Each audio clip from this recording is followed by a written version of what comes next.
Përshëndetje miq, mirë se erdhët në emisionin Pena e Shkodrës nga unë Arjula Zadrima. Uroj që të na ndiqni edhe në valët 92 MHz të Radio Shkodra dhe gjithashtu live stream në RTS tani. Por e di që po shihni një djalë bukurosh këtu në krahatimin dhe jam shumë e di që ngjall kuriozitetin kush do të jetë ky djalë në krahët e Arjulës, po pa humbur kohë, domethënë ky djalë i bukurosh me këta sytë e bukur është Albi Lushi, poet, pedagog, drejtues i lidhjes së shkrimtarëve dhe artistëve të Shqipërisë, besoj nuk jam gabim absolutisht. Absolutisht, jam. Domethënë Albi Lushi, mirë se erdhe në studio. Falenderoj, domethënë për gjithë këto komplimente, ajo është më duket sikur ka marrë për model këtu, jo për poet. Por është vish nga Tirana në Shkodër, ku i dihet ndoshta një rrugë, 2 punë gjejmë edhe nuse këtej. Unë jam kundër edhe me 3 punë, prit. Se shko rruga dom pastaj, Këto 3 punë pastaj xherrin kështu, e ke vore ti që këto 3 punë pastaj xherrin edhe to 3 titrat kështu me tradhtime. Po dalim, po jemi mësuar me këto. Po sensacioni me këto titra. Jemi mësuar, kështu që nuk e kemi problem atë pjesë. Pa më rejt. Albi një poeti i mrekullueshëm kisha me thënë dhe unë e çmoj shumë penën tënde, e çmoj shumë poezinë e cila vjen edhe me një rrim shumë të ëmbël, ka një muzikalitet. Ne jam mësuar me thënë muzikalitet për poezi gignisht, por ajo e jotja në standard vjen shumë e ëmbël. Realisht e vlerësoj edhe e di që i vlerësu nga shumë çmime, bashkë kemi qenë edhe në Korçë ku ti i vlerësu edhe atje me çmim. Aty ishim duke takimi joni parë. Si është ti jesh në këtë pjedestal të poezisë? Nuk do thoya në pjedestal, unë hyp pakën tek tërësia e njerëzve ose poetëve që e kanë pasion dhe talent poezinë. Po kjo nuk është gjë e vogël. Me këtë ditë ku jetojmë, ku çdo kush pretendon se është poet, edhe ku çdo kush pretendon se shkruan poezi. Poezia është diçka shumë elitare, është delikate, është si ato vajzat e bukura që i shef dhe ta ka ëndja ti takosh çdo ditë. Edhe kjo e tillë është poezia. Edhe nuk marr përsipër që të bëj diçka që s'di ta bëj.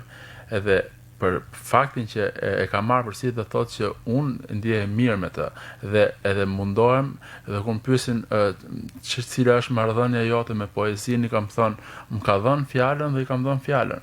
Është i premtim që i kemi dhe njëri tjetër. Më ka dhënë fjalën dhe edhe me fjalën pastaj bëhen gjërat më të mëdha. Do të thënë të mbetesh si çmoti me fjalën, fillim për besa, pastaj shkruaj, me fjalën. Ne poetët me fjalën, fjala ishte e para. Mirë, lënë Biblën sot se kjo është Shkodër nuk. Edhe bindja nuk njeh tjetër tempull veç fjalës, kështu që përdesa kemi ardhur me fjalën, ne jemi besnik të asaj. Albi pahi edhe një herë të poezia, se do ecim gjatë rrugtimit deri në fund të poezia. Jemi një këmbë që çka nuk po kalojmë. Çka është ajo që bën me shpërthy shpirtin e Albit, që shumë shpesh. Kjo është koha më e bukur për poetët. Poetët o kanë tani muza frymëzimi me gjithë këto ditë vështira që përjetojnë. Mendoj edhe muza idealiste deri diku, domethënë. Edhe jo më kot librin tim të dytë e kam titulluar Dhimbje në kohët e foljeve, sepse është e tillë.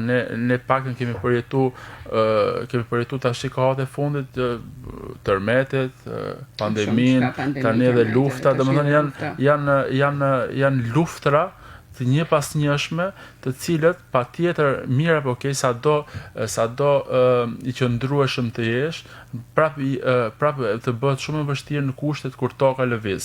Pra nuk mund të jesh i qëndrueshëm kur toka lëviz. Dhe ne duam apo s'duam, jemi pjesë të kësaj rryme që unë besoj që do na nxjerrë për mirë sepse jam pozitivist si natyrë. Por duke parë që si janë këto kohëra, si zhvillohen në gjitha, sepse është një luftë më tepër mentale që i godet trurin, edhe patjetër që këtu përfshihet poeti pastaj. Poeti merr zanafillën e çdo gjëje që shikon në optikën e tij si të mirë, si të keqe, si diçka që duhet ta lëvrojë dhe pastaj eskalit nëpërmjet. Kemë menduar një herë që do jetojmë në një shekull ku ka luftë, ku ka pandemi, ku ka tërmete kaq të lëkundshme sa po të na lëkundin edhe qeniet tona të brendshme. Mua nuk më pyetën kur linda, kështu që jam e detyruar që kanë bërë mirë që s'kan lut kur ke linë. Jo, kanë Ishte bërë mirë dashur me fort. pasë edhe lut. Kanë bërë mirë fort. E kanë qartë punë. Një pyetje pak personale, si ke marrëdhënie me dashurinë Albi? Të duket e verbër apo iluzion? Dashuria më duket të Është kollaj të flasësh real shumë. Nuk është kollaj të flasësh për dashurinë, besoj, sepse është diçka që bam edhe Do të thonë ti të luftoj paske me bombardime paske. Po, patjetër. Patjetër unë mendoj që edhe që ajo kulmi i dashurisë është ajo bomba raketore që bërtamore. Jo të lutem. Që inshallah nuk e lëçon Putinin. Jo të lutem. Aman, mos ta shkoni në Rusi. Unë besoj që është shpërthim shumë i madh. Duhet jetë shpërthim shumë i madh. Derisa Albi arrin shkruaj kaq shumë poezi dashurie, normal që duhet jetë një shpërthim shumë i madh. Unë do lexoj diçka nga Albi momentalisht sepse Albi i shkruan shumë dashurisë, po i shkruan në mënyrë tepër fine. Kështu thënë, gëzonjare. Bëj atë që kam mundësi me bë.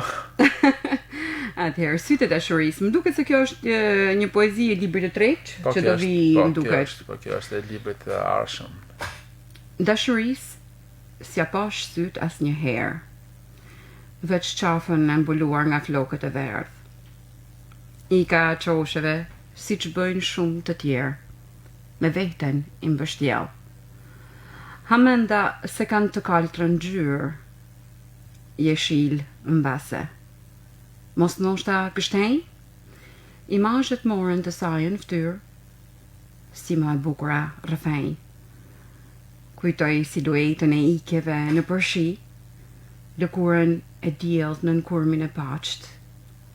Yt si flakadan më bëheshin si ti, dhe diçnin qiellin në përnat. Pastaj drejt meje u holl si Amazon, me buste mishta dhe duar si mash. Erthira mbuloj krejt qënjen këtë natë vonë, për dreq. Sytë s'ja pash, e s'ja pash. Ç'të deshën sytë ty? Po, thuhet që dashurin mund ta shikosh tek sytë e tjetërit. Edhe zakonisht thuhet që dashurit kanë dhe ikje. Është ajo ideja që unë kam luajtur me siluetën e syve, të qafës, të dashurisë, është një kombinim i disa ndjesive të momentit, por që realisht janë në kohezion me gjithë atë që përshkruan dashuria, domethënë është një tërësi që fillon tek syt. Është komplekse. Khalil Gibran, ky poet i mrekullueshëm, kishte më thënë, thotë si mundën dy qenie të kuptohen. Ti gjuetari balonave? Ja, është një tjetër e tij, tek poezitë që ka, se ka një cikël të vogël poetik, si mundën dy qenie të kuptohen, thotë pa të folën në heshtën të veçantë mes tyre. Dy qenie që duhet kuptohen pa të folën në heshtje. Ku ka zë më të fortë se heshtja? Unë nuk e di pse, po mu nuk më pëlqen absolutisht, se më duket sikur jam mbuluar me heshtje gjithë jetën. Nëse kjo është personale, por pastaj Po pse duhet heshtim kur njeriu ndjen? Se jo, mund të ndjesh edhe duke hesht. Ta shpresh dashnin me heshtje, po duke patjetër që duke shfaq në një formë, sepse ne kemi fjalën, po kemi edhe gjestet. Është ndonjëpak kjo tipike e meshkujve shqiptar që duhet ta kuptosh. Po. Se s'bën dashuri nga gjestet, nga të detajet e vogla. Ti je fan, unë e kuptoj, ti je fan e veprave. Jo thjesht fan e veprave, por çfarë edhe këto gjëra shkojnë. Unë jam fare me thënë drejtën, sepse e di pse s'jam fan si veprave, se nuk m'dalin. Do thosh se si nuk dalin, sepse në moment që bëj vepra më transformohem bën kur e vepra. Edhe nuk e kam kur fat të bëj vepra këtë botë. Po ta kishe bënë kur vepra ti do ishe me nusë sa largët më. Nëse në kohë jemi, vazhdon emisione. Okej. Të lutem, ma jep një mendim, si komunikojmë ne shqiptarët? Ne kemi një gjuhë sa si kemi të mirë kuptojmë njëri tjetrin. Jo, me që më bërë një pyetje se këto janë spontane, edhe më ngacmoi diçka si komunikojmë ne shqiptarë. Ne komunikojmë pa lumtur.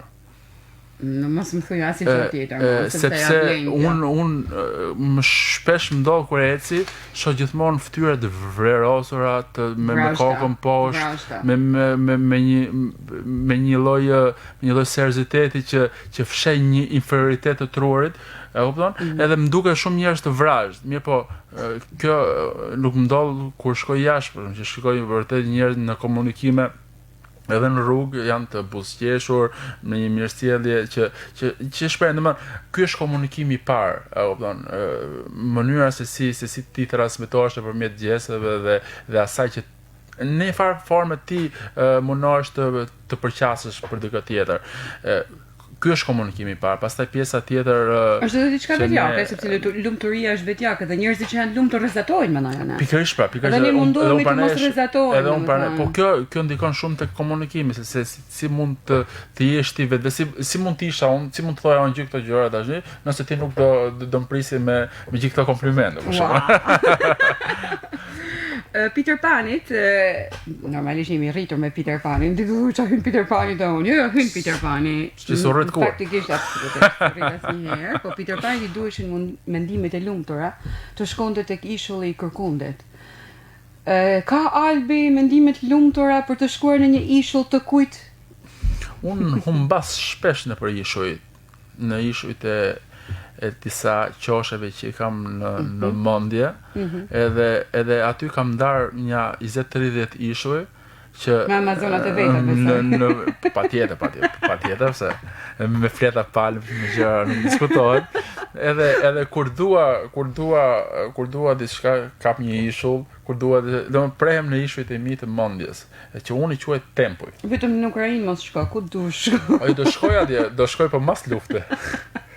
Mas lufte.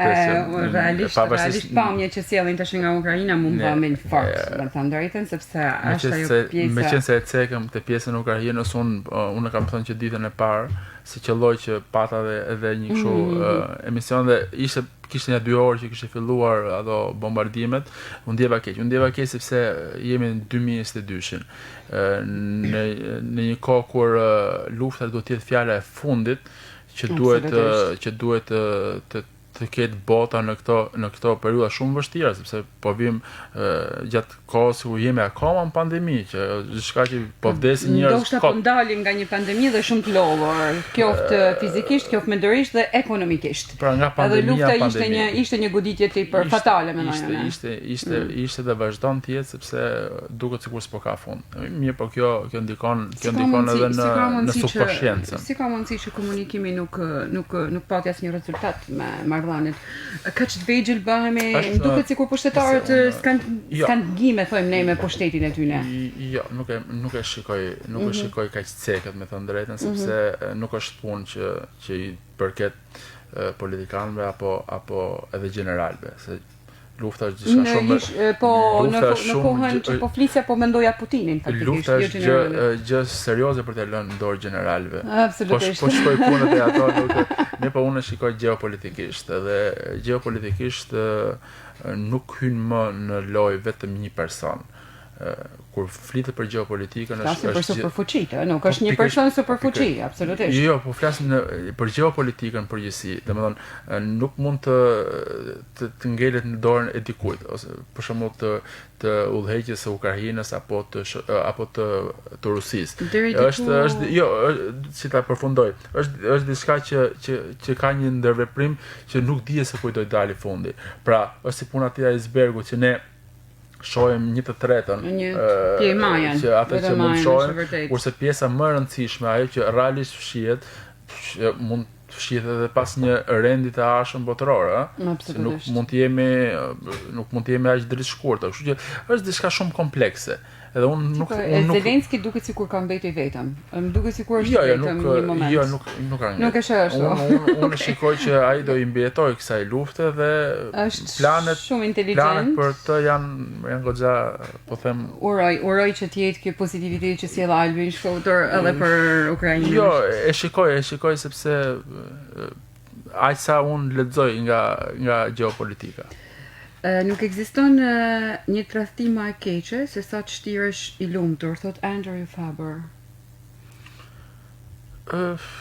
Shtiremi të lumtur ndonjëherë? Po, në shumë në rasteve.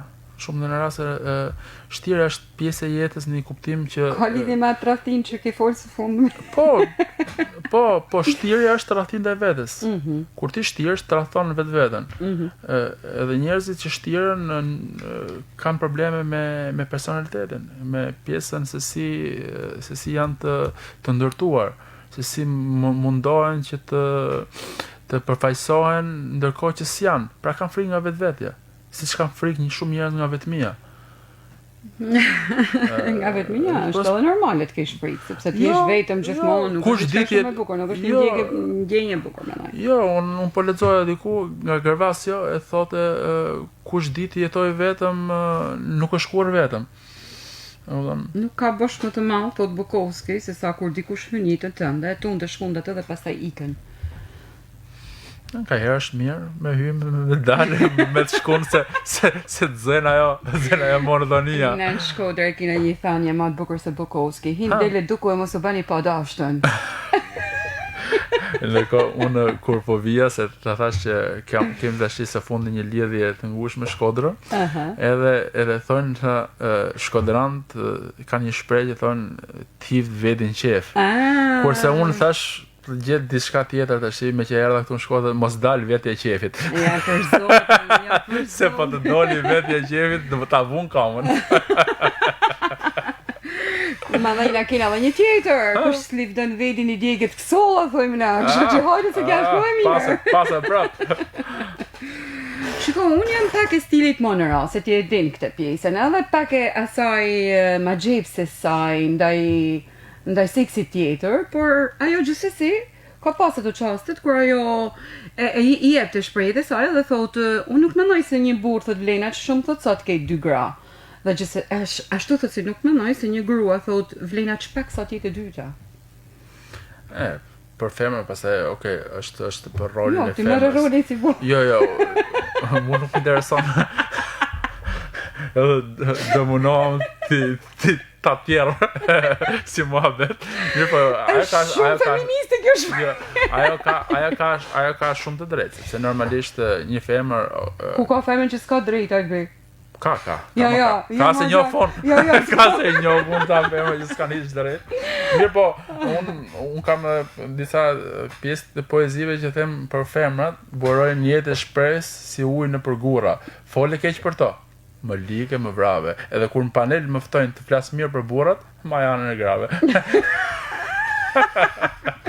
E bukur që pa janë tuja të drejtat e shkurtë kështu.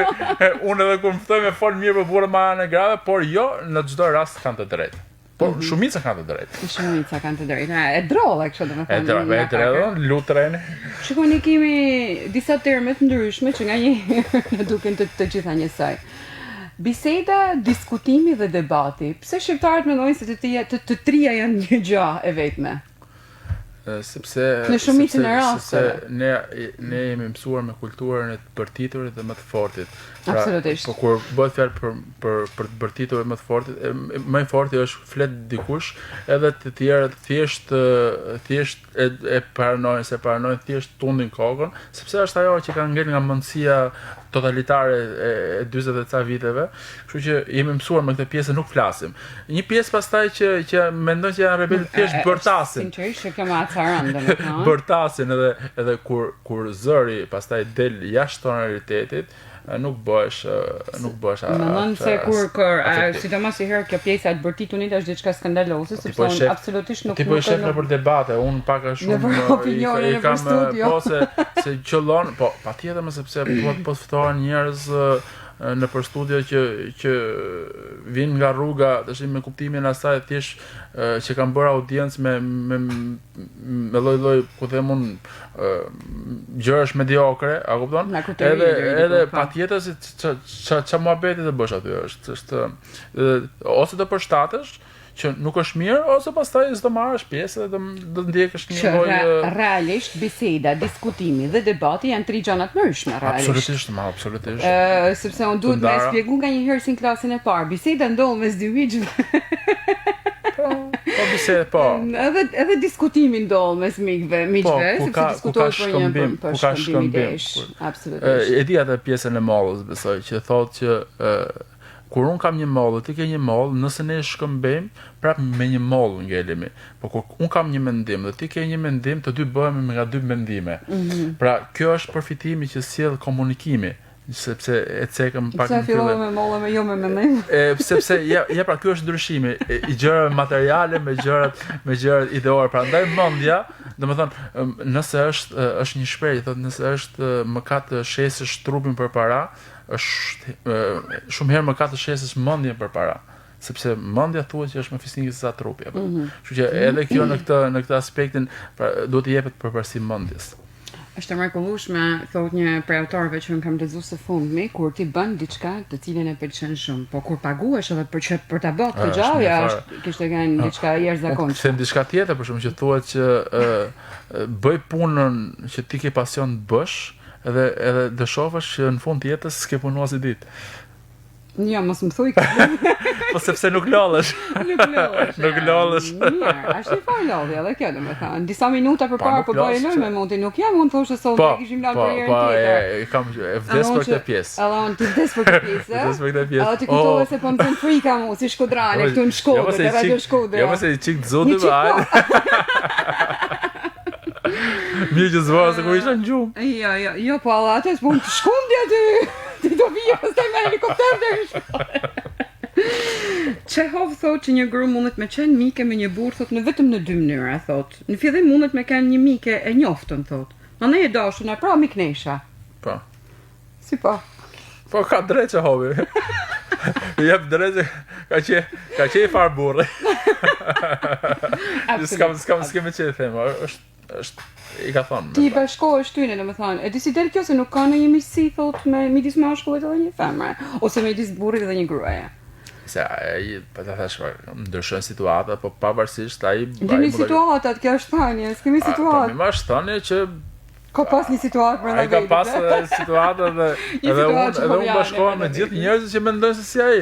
Por realisht unë besoj se ka një miqësi ndërmjet një mashkull dhe një femre, në rastet kur të dy nuk kanë afeksion seksual nga njëri tjetri.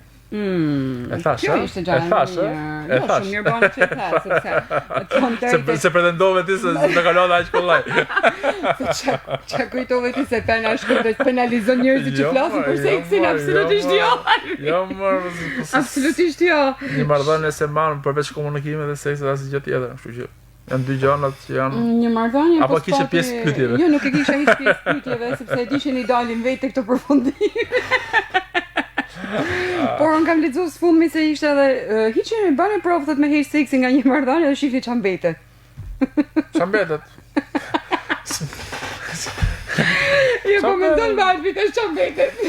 Sa i mbetet si një marrëdhënie që janë partnerët mbi 90 vjeç. Dalim të molla Albit, një mollë. Mbi 90 vjeç. Hiç rrin, vegetojnë. Albi, disi pak më serioz, edhe po i hym disi pak një temë tjetër. Në Shqipëri fjala opozit direkt mendon Partia Demokratike ose emrat përveçëm të njerëzve që kanë sjellë dikur ndoshta një lloj opozit. Një minutë, fjala opozit, jo opozita. Opozita është organi i sovranitetit të popullit. Një minutë, lutem. A mendon se është thjesht kjo që thu, organi i sovranitetit të popullit, apo duhet me lind një lloj oponencë bashkë me njeriun? Un kam ti me mend që më thot ti ke lind, thot e kundërt, thot me gjithçka. Fjala parë që ki thon ka qenë ja thot. Antikonformist quhen. Po, e di, absolutisht, po nuk dosha me dal krejt aty, okay. Po patjetër, opozita është pjesë e sovranitetit të popullit, se thash, por është demokracia. Pra, ajo që e ndan një sistem nga i tjetër është sepse ti mund të kundërshtosh dhe nuk hyn burg për këtë punë. Kjo është ajo esenca e fjalës opozit. Dhe ti duhet dalësh patjetër kur këtë du ta bëj çdo kush në mënyrën e vet që dikton që diçka nuk po shkon mirë. Edhe unë them që këtë parsore në na mungon një kjo lloj oponenci. Ja, aty po dal sepse është shumë e rëndësishme meqense ma bëre pyetjen shumë seriozisht. Kur bëhet fjalë për opozitën, unë them që duhet ta bëjnë njerëzit me kokë, njerëzit me dy parë mend, sepse thuhet që nuk ka njerëz më të ligj se sa një intelektual indiferent. Intelektuali s'duhet të jetë kurrë indiferent, ose nuk është intelektual.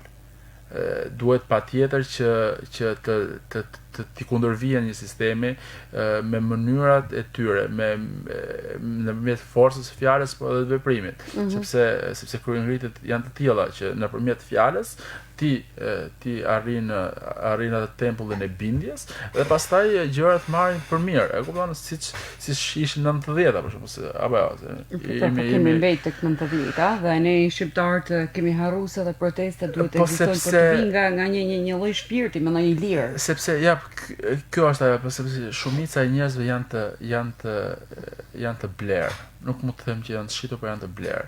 Edhe kur blihet mendja, është ajo që ta thash në fillim, prostitucioni ideor, kur blihet mendja, pastaj gjëra të tjera nuk funksionojnë, sepse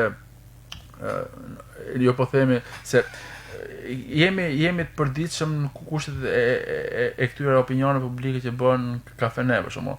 Unë njoh shumë analistë politikanë që ndryshe mendojnë e ndryshe shprehen nëpër ekran. Po kjo ku njerëz me kjo nuk është normale, po s'ka si mund të jetë. Jo po unë e besoj që e tillë është, jo po rritja e çmimeve, jo po kjo, jo po ajo, ku diun, dhe kur dalë po s'ka faj qeveria sepse është, ose është ose nuk është.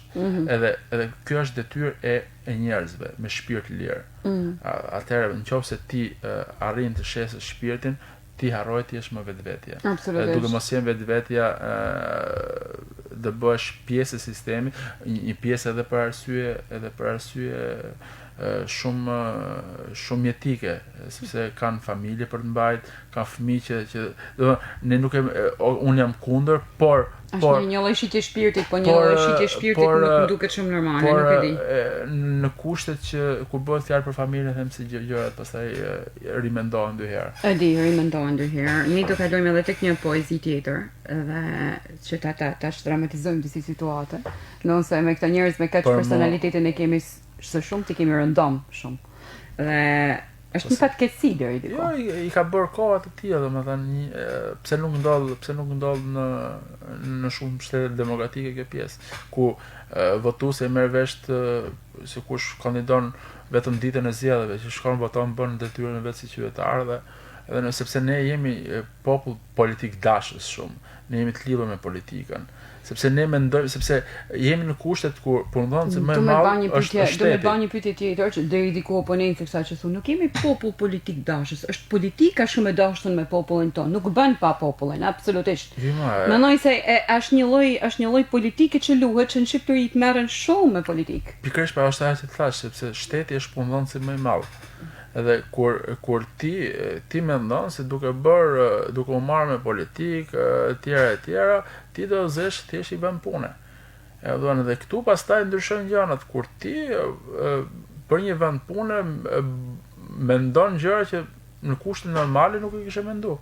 Pra, nëse edhe për të votuar, ti do votosh në bazë interesit, sepse e tillë është ngrit sistemi në ti ishte në bazë një interesi kolektiv ose turm, do të ishte çfarë bukur. Po fillon me interesa personale, po i bën punë, po bëhet fjalë për bukën e gojës, nuk bëhet fjalë për shqip. Absolutisht. Sidomos në këto kohë bëhet fjalë për bukën e gojës. Për bukën e gojës është Albi fillon një poezi, ti nuk ishe më aty. Ti nuk ishe më aty. Në kafenen përbri rrugës sime, afshi na mbinte në sy, kur si hajdut villnin vështrime. Ti më aty nuk ishe, kur dielli priste të zgjohesh e ti. Mëkatet ngojova në shishen Perëndi.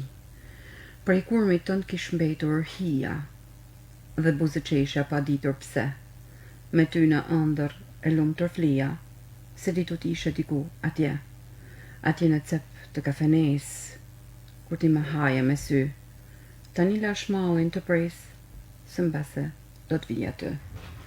Njeriu I shkruan mësë shumë të asaj çka I mungon. Çka të mungon mësë shumë të? Ose kur kemi të pri.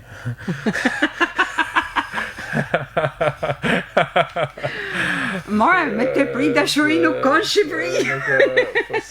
Ka në cila, ajo është, ndoshta edhe kur e kemi të pri. Poezia ti di shumë mirë sepse je një poete fantastike, unë të kam përgëzuar gjithmonë sepse realisht mendoj se të tillë pena unë besoj që duhen motivuar dhe duhen përkrahur në të gjitha format. Jo se ti ke nevojë se ti shkruaj për shefin tënd, por realisht duhet vlerësu. Dhe unë besoj që ti e di më mirë se kushdo tjetër që poezia është një çast. Është një lloj shkëndije që ti poezia ose carpe diem.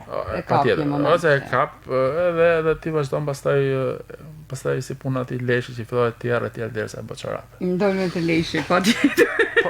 Poezia po fjala, a e tjerën fjalën e poetët. E tjerën fjalën, e tjerën pra. Po paga shumë. Po mirë Malbi, mirë. Se ti me fjalën si bota çorapët. Mirë Malbi. Kështu që do bësh me lesh ti. E diun që ti do dalësh se s'bën përfundim. Kemi Emily Dickinson, është një shkrimtare e mrekullueshme. Dhe kisha me thënë është një prej atyre shkrimtarë që duhet ndjek, duhet lexu edhe duhet pas edhe si ill deri diku.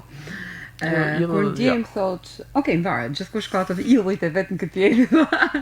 Kur ndjem thot nevojën e një përqafimi, duhet rrezikojmë thot edhe ta kërkojmë atë. Ndjen ndonjëherë ndjesh një i rrezikshëm? Jo, më pse duhet më rreziku? E ndjen e bën. Nuk është se bën, pa mirë të shojmë. Do thosh ti s'janë kushtet, ku s'janë kushtet. Jo, s'janë kushtet, s'është kushtet, nuk mundesh më përqafu gjithkënd që ti të pëlqen rrugës. Po pra, s'janë kushtet, pra, se si ke kushtet. Nuk është thjesht e kushtet, është nuk lënmania. Është diçka kështu. Mirë, se mund të. Do të thonë duhet guxim pra, me kërku një përqafim. Po duhet guxim patjetër, sepse ajo mund të jetë edhe me burrin. Jo patjetër që do të jesh çiku më I kujdesshëm. Se shkon pastaj me rujt vetllën edhe nxjerr siun. Kështu që po mirë Malbi. Po ti gjej një po burrë nga përqafu. Mirë, muhabet me ba. E di si m'dukesh nga një herë si Bukowski që thot, kisha rënë dashuri dhe isha në telashe. I ndonjëherë në telashe t'ja m'duket të kohë të fundit. Ja, I kam ra I menit qetë. Që Bukowski të rri ati ku është. Të merë të telashet e vete. S'ka punë me mujtë. S'ka punë me ty, do me thanë ti nuk një është telashe kur vjen dashuri. Jo, po e pash tash një si telash, përse vaj halli se nuk është telash. Ishte për shkak dalim të përqafimin dhe herë mund t'i them me burrin. Telash është ajo. Ke dëshirë ta përqafosh pas e shoqëruar. Dashuria është fjalë çik më e madhe për të bërë, nuk mund dashurohesh ti me tjetrën se e pe rrugë. Vetëm nga mallësia e fjalës, dashuri krijohet edhe fjala telash pastaj mbrapa. Shkon më një herë, shkoj kështu si në një vim duket. Jo, patjetër që çdo tezë ka antitezën e vet, që unë jam koshient për këtë pjesë. Si duket letërsia këto kohë të fundit? Më duket mu sikur në Shqipëri ka marrë një rrugë tjetër. Kemi letërsi underground, letërsi mbi ground, çka dush. Kemi letërsi në të gjitha. Kemi letërsi dhe letërsi të mirë. Kemi letërsi dhe unë besoj se unë jam kundër atyre që mendojnë që njerëzit nuk lexojnë. Jo, njerëzit lexojnë, edhe unë mendoj kështu. Njerëzit lexojnë nuk duhet lexojmë gjithë fumje. Sepse jo të gjithë mund të kenë pasion leximin. Jo, unë e shoh si një detyrim në një farë forme. Po jo për gjithë Albeci, jo të gjithë mund të kenë dëshirën për me lexuar dark. Unë e gjej shumë shpesh vetin në një pozicion të tillë. Unë nuk mund të lexoj nga një shkrimtar ose poet që ka bërë 5 libra, apo dhe ka lexuar për vete 4. E kupton? Kështu që nuk kjo ndodhur ndom. Edhe ankohen pastaj, jo po pse s'ke po nuk lexojmë se unë jam si puna dhe unë e hap faqen e parë, hap dhe dytën se them që mund t'kim gabuar e para, Por mik ta lexoj edhe të tretën, por kur e shoh që s'ka brum, nuk të lexoj më. Lexon edhe të tretën për mik. Jo, nuk ta lexoj, jo. Ke e treta ndal. Ti shkoj deri ke gjysma, nuk e përfundoj. Mendoj nganjëherë që japin në shprehje ose në biseda të ndryshme atë se sa kanë lexuar. Po domethënë ne kemi letërsi të mirë. Ne kemi brum letrar. Po, kemi edhe shkrimtar shumë të mirë, edhe ato që kanë qenë në periudha e komunizmit, por edhe ato që i mbjetuan, domethënë komunizmit, kuptimin e mirëfill të fjalës, domethënë që ishin shkrimtarë poet shumë të mirë edhe në atë kohë edhe në këtë kohë, por edhe të ri, unë shoh ka shkrimtarë edhe poete shumë të mira që unë besoj që janë një augur shumë i mirë për të ardhmen e letërsisë shqipe. Mendoj se mas disa vitesh do kemi edhe kryevepra, sepse njerëzit që rrinë kështu si simheshtje se kështu pastaj shpërthejnë në një moment. Po, unë besoj se nuk varet shumë nga ato, nga sa varet me njerëzit. Ne duhet i përkrajmë. Kjo besoj që është unë lexoj edhe nëpërmjet medjave sociale, shoh që shkruajnë edhe kanë realisht poezi të mirë, po kur nuk del dikush që realisht t'ja promovoj, ku diun t'ja mbështesi, mbase edhe në një kohë ku kemi shumë promovues të tillë, domethënë promotor të letërsisë, kemi revistën Observer Kult, kemi shumë çka të tjera, Kult Plus. Unë besoj se talenti dhe letërsia e mirë. Ke hapur edhe një faqe duke së fundmi për nuk e di, është e jotja. Cila? Që është në Instagram duke Lidhja shkrimtarëve, aty promovon shumë shpesh poezi të ndryshme dhe me të vërtetë që gjej pena shumë të bukura. Unë bëj, me të thënë drejtë, unë bëj atë që duhet bëj çdo kush që mendon se letërsia duhet zhvillohet. Edhe shkrimtar, po kushdo që më shkruan, patjetër që ja hedh një sy përpara se të publikoj, se nuk mund të publikoj çdo gjë që vjen. Mendoj që i hedh një sy goxha të mprejt, sepse unë veri atë çka postohet aty ose çka jepet aty. Nuk mund të them që çdo gjë është 100%. Mirë, po duhet përkrahur, duhet motivuar të rinj që duan të shkruajnë, sepse është një mision shumë i madh sot të shkruash, përderisa nuk është se ka ndonjë fitim, ai thotë më mirë bëj një këngë, më mirë ku diun call center, ku diun janë shumë gjëra që nuk janë, domethënë këto janë shumë publicistike. Jemi disa dilema, është ti thu ka pent mirë, realisht kur shoh pjesën të këngët, tekstet janë një skandal i madh. Po sepse është çështje marketingu. Është përderisa mediokriteti shet, edhe kjo përkthehet në të ardhura. Ajo këngë mundet mos me pas vetëm 2 vargje ose 2 fjalë, sepse po shohim këngë që transmetojnë 2 vargje, 2 fjalë edhe çdo tjetër, a? Kush ke pa në tekst kadares tash i herë. Absolutisht. Kështu që dihet, domthonë është ai trendi i këngëve që janë me 2 fjalë, kupton? Është një trend shumë i rëndë përveshën, kisha më thënë. Është fatkeqësi, po tash ndanë çështjet e marketingut me çështjet realisht që janë serioze, tekste serioze. Unë nuk paraj të gjë ato këngë. Unë po thoja që unë edhe në makinë edhe kudo që unë dëgjoj ato që dua. Ishte e fundit e Elvana Gjatës që kishte sjell, tash së fundi. Cilën? Ajo bombastike, nuk e di ishte. Po.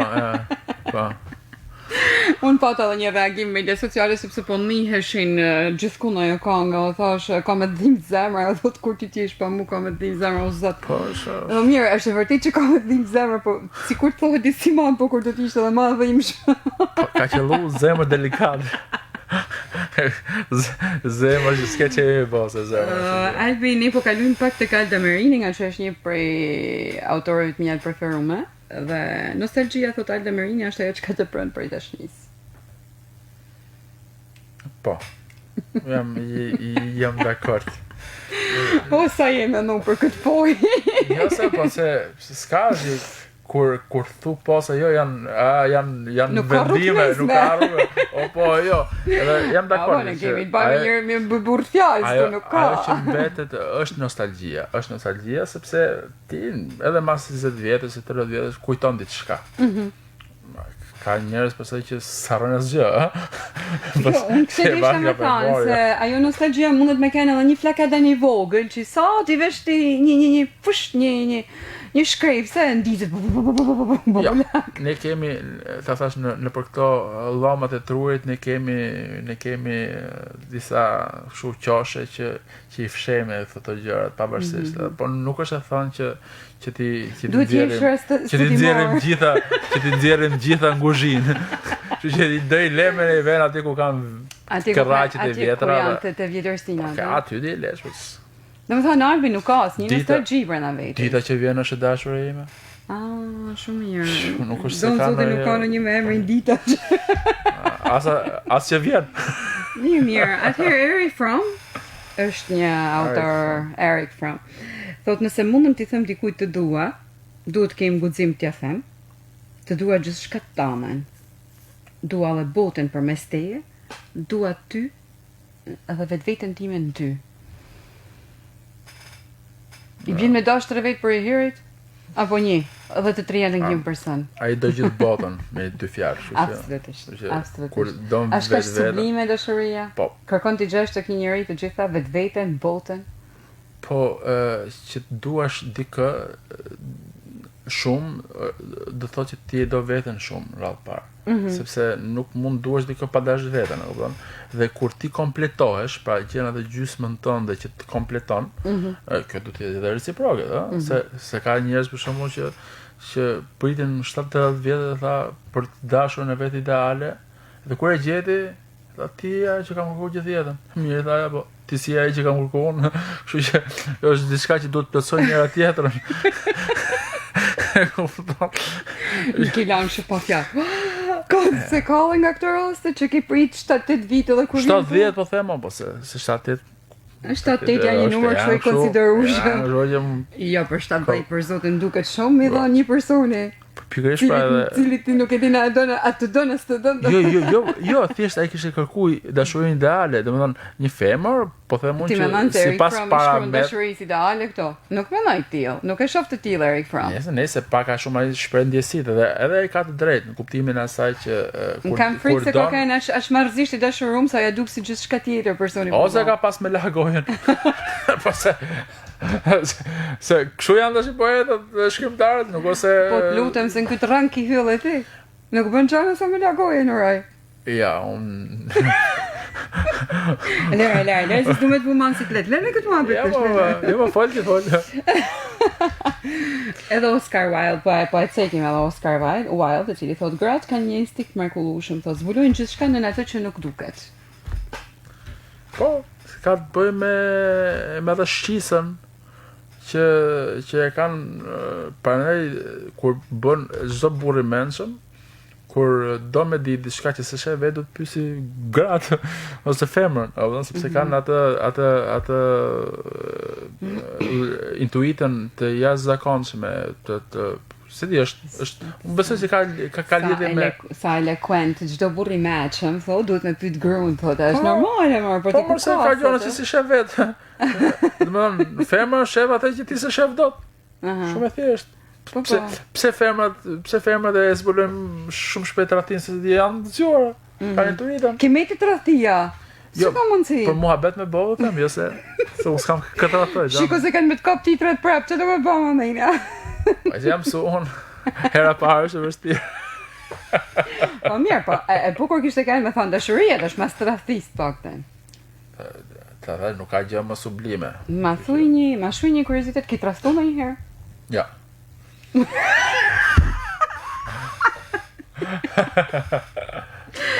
Ose, ja, po ja.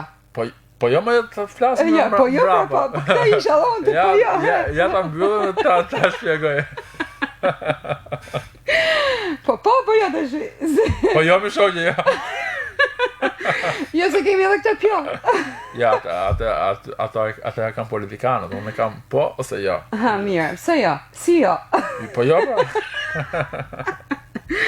Thamë që presim një libër të tretë. Si do t'jetë dhe kur do t'vi për lexuesin? Unë besoj që se kur flitet për letërsi është diçka që nuk është shumë strikte, nuk është matematik. Ja, absolutisht. Se në letërsinë time 7/7 nuk bëj 42 kur. Edhe në këtë zhanër unë besoj që është një libër që nuk e kam mendje. Pasardhëse. Libri i tretë është pasardhës, besoj 2 parë, patjetër me një ritëm. Unë mund të mos më pas mendjen, po unë jam gjithmonë asaj 1+1 bën 3, vazhdo të. Mirë, pa, edhe nuk është keq. Unë them që libri i fundit, pra i treti që është duke ardhur, është libër që unë nuk po nxitohem, se nuk jam nxitur kur me librat, për mua nuk është, nuk ka të bëjë me kohën. Absolutisht. Për mua unë nxjerr kur unë mendoj që ai libër i shërben se ne e dim që momenti që ne e botojmë nuk është më e jona. Nuk është më libri jonë. Ai është libër që i përket gjithë botës. I përket gjithë. Dhe përdesa ne ja dhurojmë botës, marrim përgjegjësitë që të dalë të paktën ashtu siç ti e do. Absolutisht. Edhe në moment që unë do arrij këtë pjekurinë e botimit të ri, unë besoj që do jetë edhe publike për gjithë njerëzit, do e komentojmë. Unë do të uroj suksese të mëtejshme në të gjitha botimet tuaja, sepse me të vërtet poezia jote ka shumë sharm dhe falenderoj. Tjetërsisht, kuptim, tjetërsisht, edhe shumë çka brenda vargjeve të Albit. Siç ishte Albi në bisedë me një kokë plot të mbushur, edhe me shumë kështu anekse të vogla brenda vetes. Ashtu jemi edhe me poezi. Besoj se poezia është diçka që s'duhet të lodhin kuptimin e asaj që nuk duhet nuk lodhin vargjet e Albit, sepse thot Albi, po deshe merr mat vetmen frym, çdo sekond ty po ta fal. Udh pa udh kur malli grish dhe pesha supet në erm ti ndal. Do më lutesh të ma kthes sërish. Yes, do më përgjërohesh kjo shkruaj përgjunje, është ma kthes sërish. Mirë. Kështu që mos merrni përsipër të bëni jetën time se do ma jepni prapë se s'keni, nuk e bëni dot. Kjo është ideja. Uroj që kjo të jetë një thirrje për këtë. Jo, gjithkush bëj jetën e vet, se ne që duhet me thonë, dhe ne si shqiptarë vdesim për të bërë çik jetën e tjetrit, kur s'kam 2 lekë në xhep aty të bësh tash pushime luksi, nuk e ke atë si ke kushtet, e kupton. Ti jetosh për shembull, ku diun në një barakë, ndërkohë që ke një makinë tipit funit. Nuk e ke. Këto janë paradokse shqiptare, ha? Ti ne mos i hym tash këto. Këto do i mbyllim. Faleminderit. Pra ne them që bëni jetën që keni dhe dini, që dini të bëni. Që dini të bëni. Atëherë faleminderit shumë që ishte në studio me mua. Faleminderit për kohën që na ke dedikuar këtij emisionit edhe prezencën tënde që me të vërtetë ishte pas rëndësishme. Unë erdha me shumë dëshirë, ju përgjigja ftesës tënde dhe si mike që të kam, por edhe dëshira për të ardhur në Shkodër nuk më mungon, sepse më pëlqen. Ky është një qytet që lindë prodhon poet, lindë prodhon artist, sepse e tillë është geni, është fat i madh që nga 4 vilajetet që ka pas Shqipënia, vetëm një ka ngel Shqipënisë dhe Shkodrës. Edhe është kënaqësi të jem në një vilajet, pak duhet ta përmend. Sepse është çështje kulture, është çështje, po sepse është çështje fisnikërie, është çështje kulture, fisnikërie, plus që ka dhe goca shumë bukur. Se nuk ma lem unë, se e pash nga sy tua. Ju faleminderit që ishit me ne të dashur miq. Kënga përmbyllëse e emisionit është Meghan Trainor, Like I'm Gonna Lose You. Shihemi të shtunën tjetër së bashku. Mirupafshim. I found myself dreaming